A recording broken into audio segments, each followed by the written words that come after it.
continue to take a look at the year 2016, and we'll remember that this one kicked off with the opposition CORD piling pressure on the IEBC commissioners to leave office on grounds that they are incapable of steering a free, credible and fair election. As a result, the opposition leaders resorted to weekly demonstrations countrywide, which led to the death of 10 Kenyans. To date, the process of replacing the Isaac Hassan-led commission is still ongoing. But what was the genesis of the demonstrations? Chris Thairu has more. Leaders of the opposition CORD had anticipated that the year 2016 they would have subjected Kenyans to a referendum to vote on whether to amend crucial constitutional laws that would have seen a strengthened electoral process ahead of the 2017 general election. But that did not come to pass after the IEBC overruled them on account that they had failed to collect the required 1 million signatures to call for a referendum. Now it is clear to all and sundry that we cannot go to the next year's election with this IEBC. So it is in their own best interest to pack up and go. We are going to run our agenda with no limit as to our options: judicial, extrajudicial, legal, extra-legal. We as commissioners are tired of being threatened every day. We can go home and other commissioners can come in, other Kenyans can come in. So tuko tayari kwenda nyumbani kama ni kwenda nyumbani. And when that had failed, the opposition started calling for dialogue between them and the Jubilee administration. But the Jubilee leadership could hear none of it. We must be a nation that follows the rule of law. Na mimi sina mashindano na mtu yeyote. Hata jana mliona nilialika wenzetu nikawaambia tuendeni ya furaha. Hii madaraka ni yetu sisi zote, sijui ni kwa nini hawakuja, lakini mimi niliwaalika. Wameona labda waende wafanye yao kwingine, hiyo ni shauri yao. If you say you have a problem with the IEBC, you have a problem with the judiciary, you have a problem with parliament, what are your credentials insofar as the rule of law and constitutionalism is concerned? By then, 5 months had already lapsed, and the opposition resorted to weekly demonstrations. The CORD principals Raila Odinga, Kalonzo Musyoka and Moses Wetangula would accompany their supporters every Monday. Isaac Hassan! We are telling you, Isaac Hassan! For demonstrations in a bid to pile pressure on the IEBC commissioners to leave office and the executive to respond to their calls for dialogue. Hii ni sababu tunasema tunataka register mpya. Alafu wale ambao wanafanya kazi kwa IEBC wafanywe ukaguzi. But if you want to continue exhibiting unhelpful arrogance to the people of Kenya, the people of Kenya will turn on you and you will not know what hit you. The police will later disperse them by lobbing tear gas canisters. In Kisumu, the demonstrations turned bloody after police opened fire on the demonstrators. In the process, 5 people were killed. After the demonstrations lasted for a month every Monday, the executive called for a ceasefire after the intervention of religious leaders, agreeing to take a bipartisan approach and deal with the matter through a joint select committee of parliament. Dialogue within our constitutional provisions is always welcome. We already have set up our side of our team consisting of 2 senators and 3 members of the National Assembly. So I would say that this is a welcome development. The Joint Select Committee agreed on a raft of amendments which were approved by Parliament without any amendments. But it seems the opposition might be back on the streets if the Jubilee administration goes ahead and pushes for amendments in the Elections Act. The matter now rests with the Senate to either take the route of the National Assembly and approve the bill as it is, or amend it and return it to its original form, which means both houses will be forced to go for mediation. Tumeamua kutumia ile nguvu ambayo imewekwa ndani ya katiba ya kuuliza Wakenya wajitokeze kwa njia ya amani na kufanya maandamano kushiriki kwa maandamano ya kuleta uchaguzi ya kidemokrasia katika taifa letu. Buy more tear gas, buy more dirty, poisoned water, and less meat. You can kill some people, you'll not kill all Kenyans. For now, it is only a matter of time before the opposition decides to go back to the streets in protest of the amendments, which only means Kenyans will kick off the new year with demonstrations countrywide ahead of the August 8th general elections. Chris Dairo, KTN News. Well, there is no doubt that Matiang'i is the man of the hour, perhaps even the man of the year. The Education Cabinet Secretary continues to win accolades for the dramatic changes that are definitely transforming Kenya's education sector. Our senior reporter Rita Tinina revisits the highlights of Matiang'i's reign at the Education Ministry this year. On social media, Education Cabinet Secretary Dr. Fred Matiang'i was the subject of dozens of jokes as pupils and students enjoyed their prolonged 8-week end-of-year holiday. Schools were closed 1 month in advance to allow candidates to sit their exams. But the national exams were only the culmination of reforms in the education sector, changes that began in March 2016.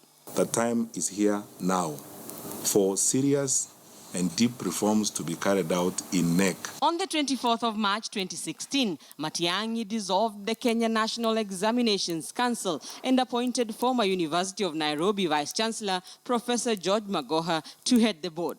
Changes at NEC were seen as a move to try and redeem the image of the examinations body, which had in 2014 overseen exams, considered the worst in the history of exams in the country over issues of irregularities.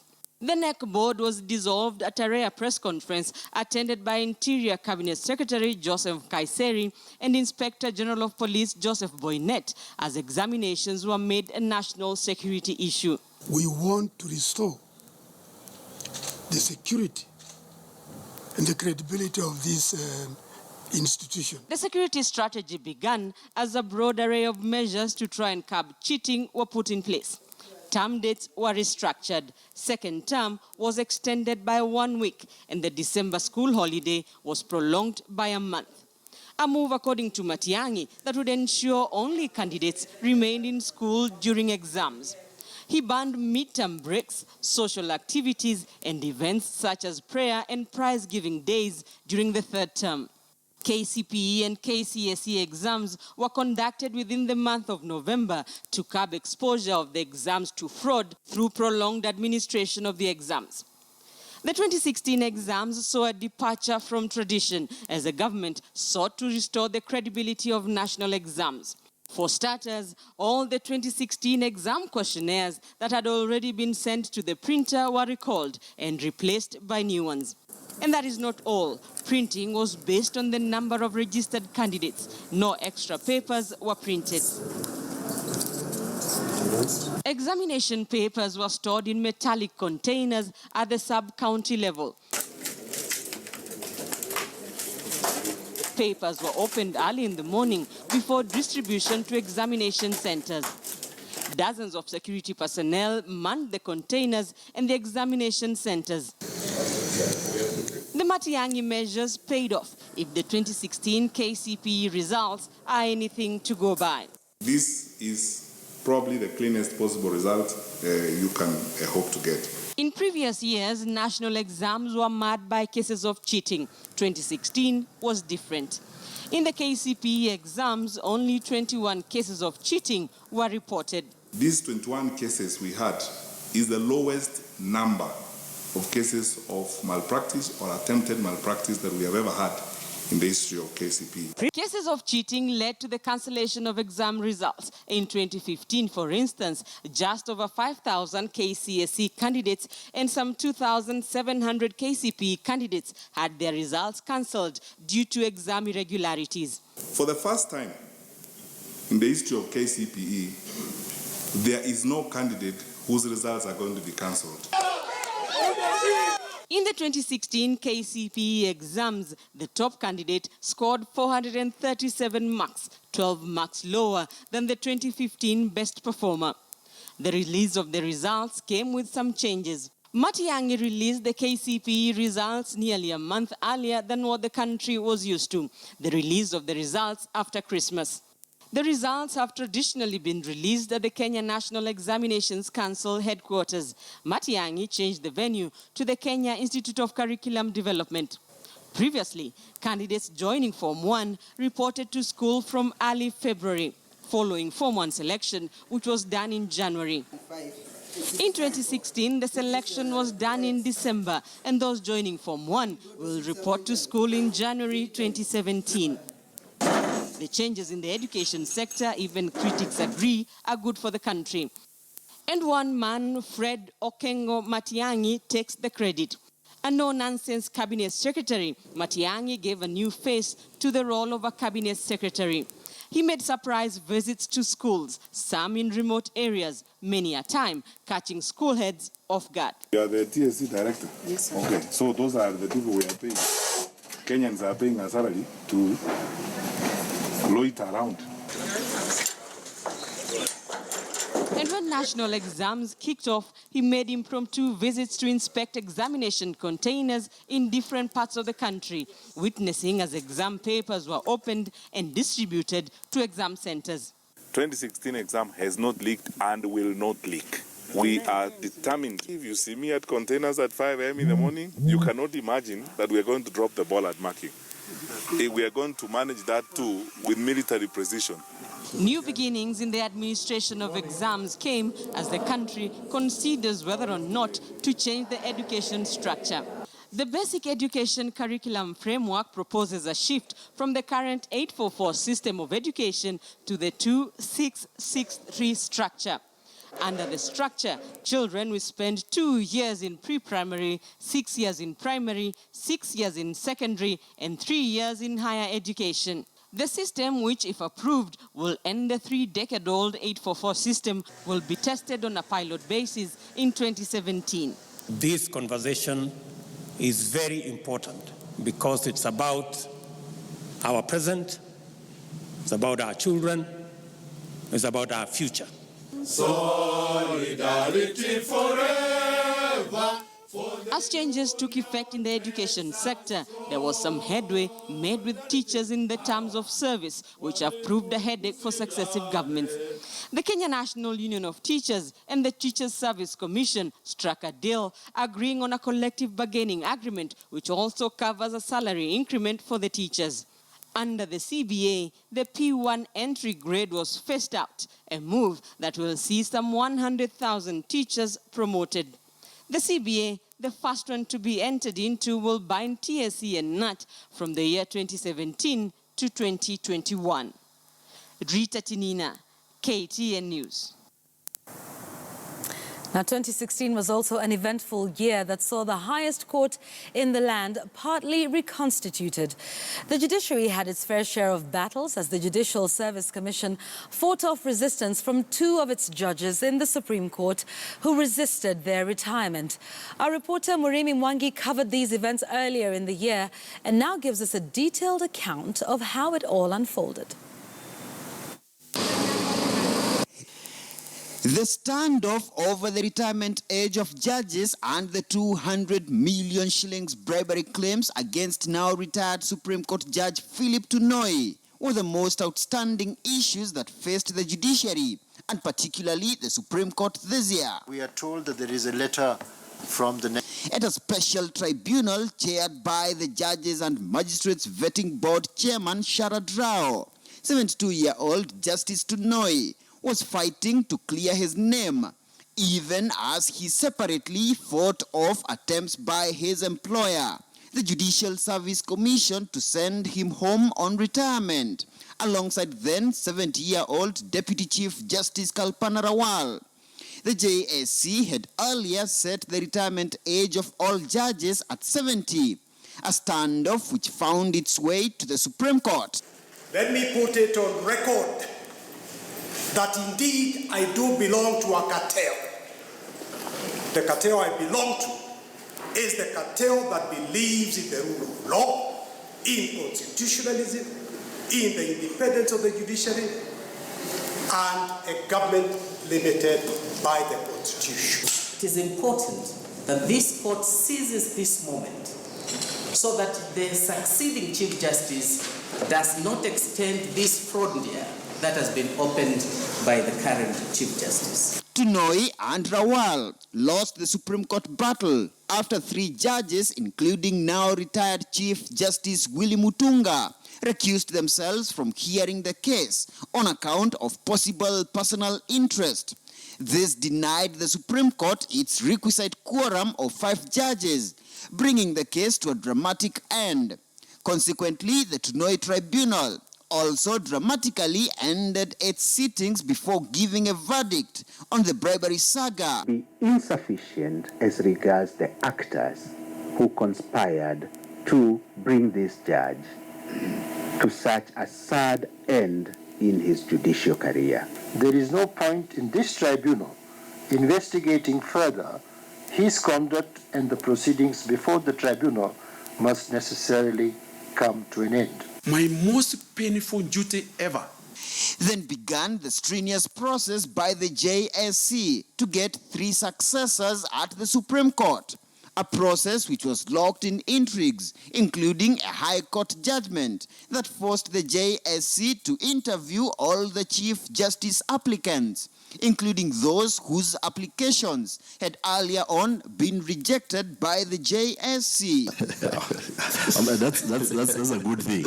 They included Paul Udoto Kongani, a carpenter turned lawyer who dreamt big of succeeding Justice Willy Mutunga, despite his apparent lack of experience.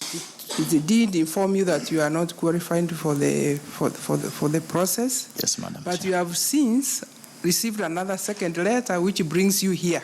You never know. Opportunities come here and there.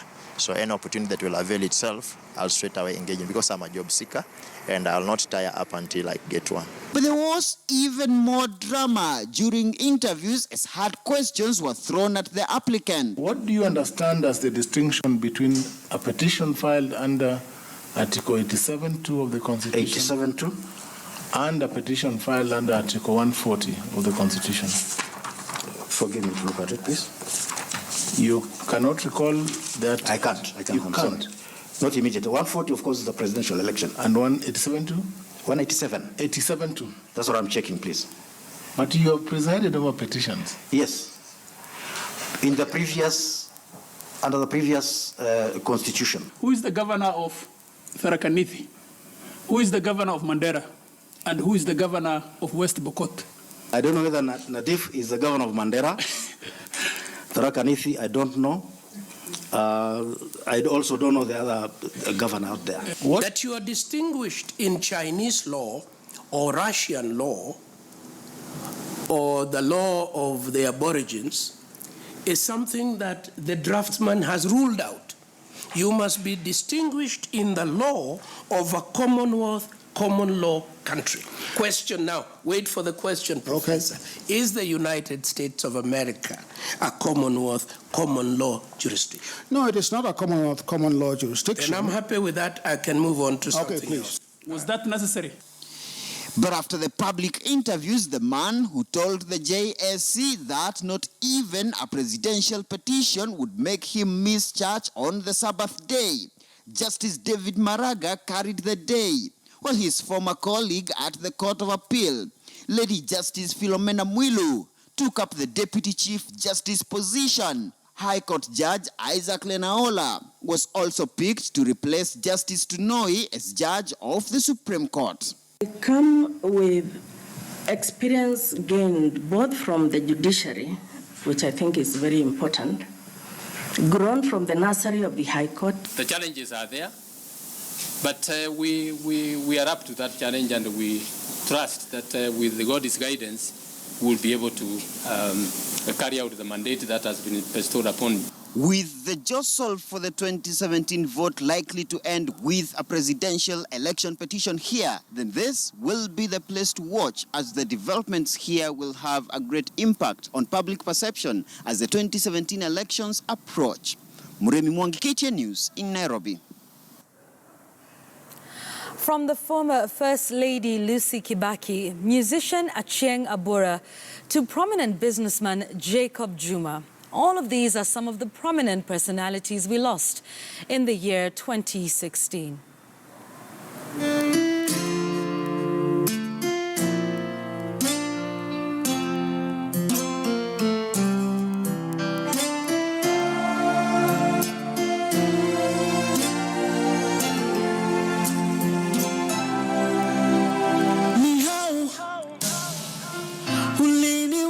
Mi bila fahamu kuwa ni yako zamu, angalau ungeniambia eti unakam, nitulize hamu wangu wa dhati. Hey, tama zangu zimenikwamia mikononi, labda huu ni mwisho wa dunia. Safiri salama, msalimu Maulana, tutaonana baadaye. Safiri salama, msalimu Maulana, tutaonana baadaye. Ndio, tutaonana baadaye, wendwa ndio.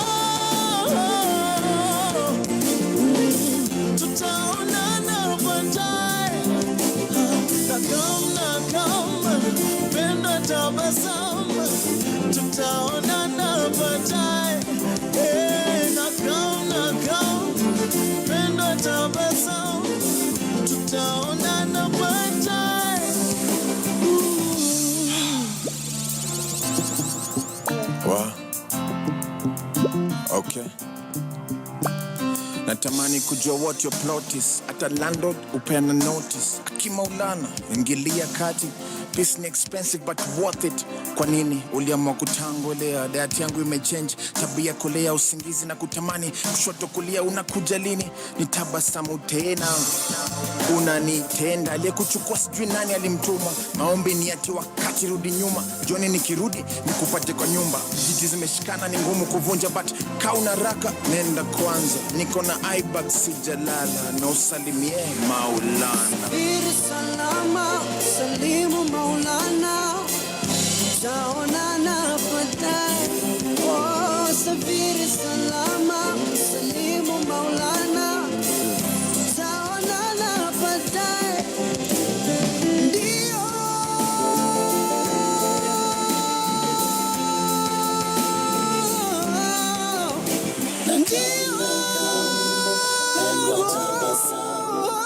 tutaonana baadaye.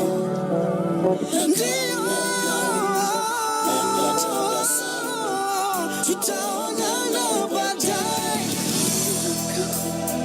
Pendo tabasamu, tutaonana baadaye.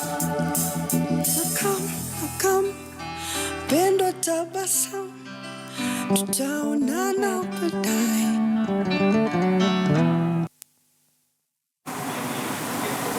And 2016 is not done yet. On the 31st of December, Mark Tor, former nominated member of parliament, also died. Now, we want to move to what happened in the world of business. 2016 was a mixed bag for the Kenyan economy.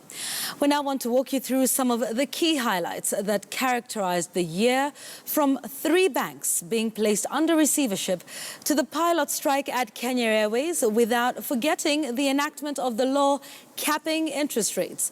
Our business team revisits the year that was and what were some of the highs and lows.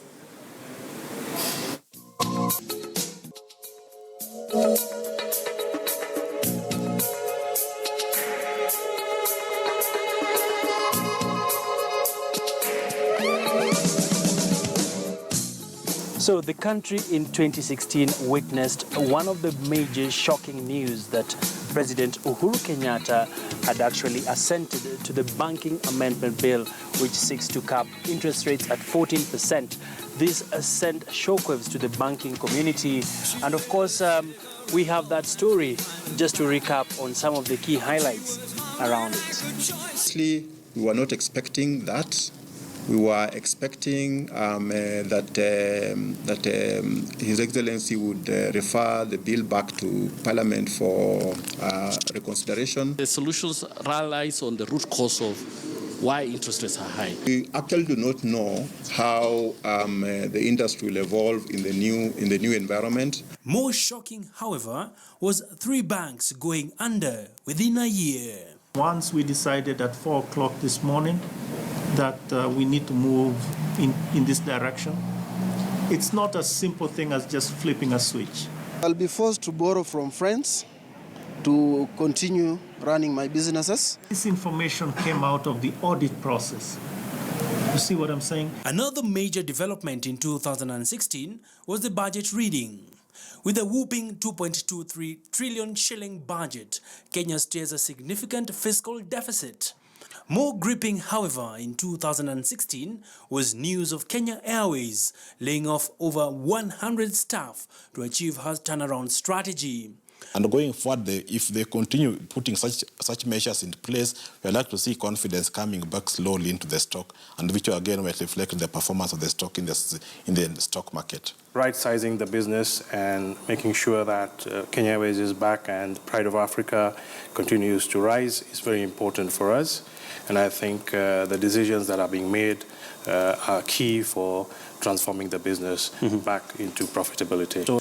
On a positive note, the year wrapped up on a high end, with Kenya making significant strides in tackling food security, as well as rolling out the mining bill. The launch of the Local Content Bill 2016 by Baringo Senator Gideon Moi was widely endorsed by industry players.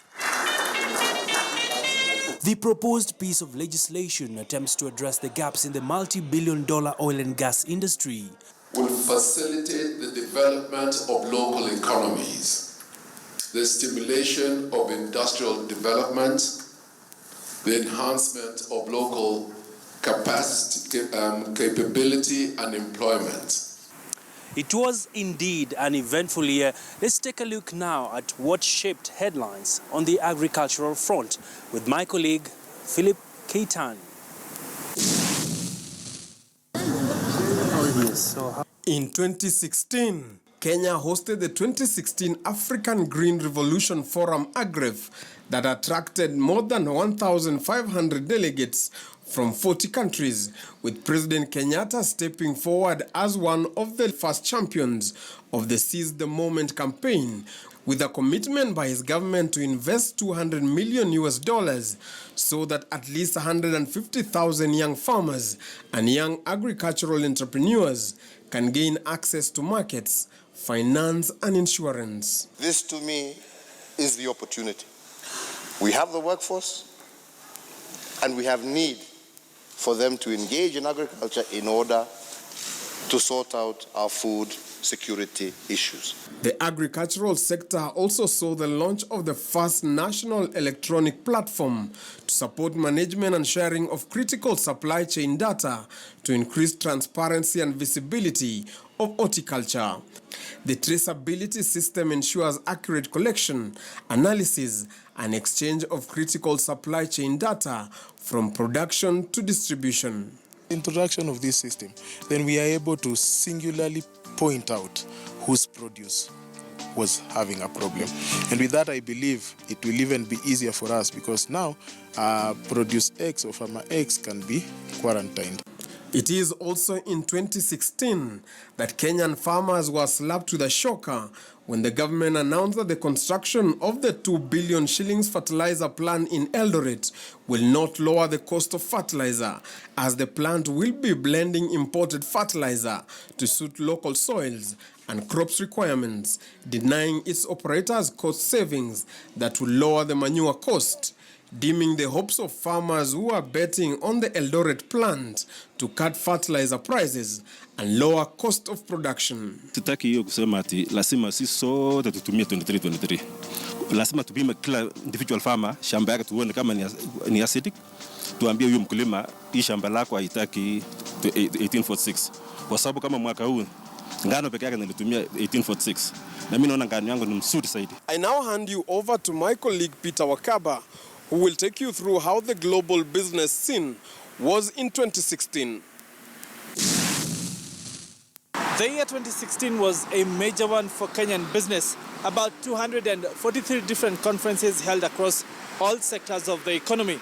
Over the year, a lot of the world was indeed in Nairobi, eager to do business with the Kenyan economy. This year, Nairobi was named the leading African meetings and conference destination at the World Travel Awards. And in last year's International Congress and Convention Association World Rankings, Kenya was named the second most popular meetings destination in sub-Saharan Africa, second only to South Africa. These are some of the events that helped make this a memorable year for players in the MICE sector. First off is the United Nations Conference on Trade and Development, or UNCTAD. The 14th UNCTAD conference started on the July 17th and brought together heads of state and other key individuals in business. This was Kenya's second time to hold the event since it was started in 1964. Opened by President Uhuru Kenyatta, the six-day conference, whose theme was From Decisions to Actions, was aimed at tackling global trade and economic development. It brought together more than 7,000 global delegates directly here to Nairobi. We need to work together to reform the UN system so that it is inclusive and it is truly a partnership. The Global Sustainable Development Goals Agenda was an emerging consensus of finding inclusive solutions to global challenges. Then there was the 6th Tokyo International Conference on African Development, or TICAD-6, which focused on issues around African economic development. It was the first time the TICAD was held in Africa and outside Japan since inception in 1993.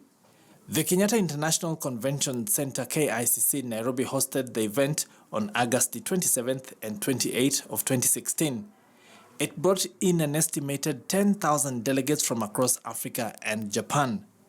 TICAD-6's theme was Advancing Africa's Sustainable Development Agenda, TICAD Partnership for Prosperity.